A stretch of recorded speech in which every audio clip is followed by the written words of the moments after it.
como yo seguro, porque yo estoy esperando a ver. Para mí no sé, estamos por la mañana.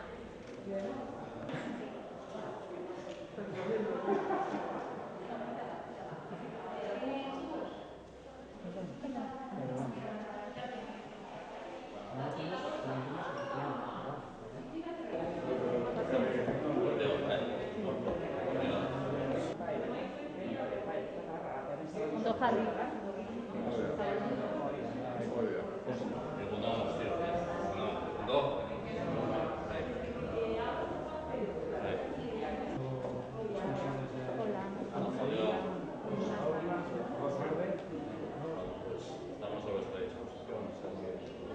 Sí, estamos esperando el resultado. Muy bien.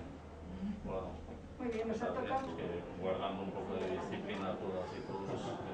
Es negativo. Bastante negativo. Sí, en general sí. Bueno, para la gente sin síntomas. Incidencia poco, ¿no? Este centro además, sí, que más incidencia ha tenido.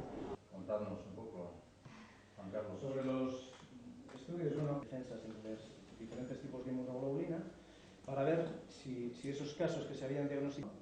Entonces eso, el Consejo Sanitario llama a los pacientes, les da una... Pues sí, para tenerlos un poco, ¿eh? Sí, es que detrás del grupo.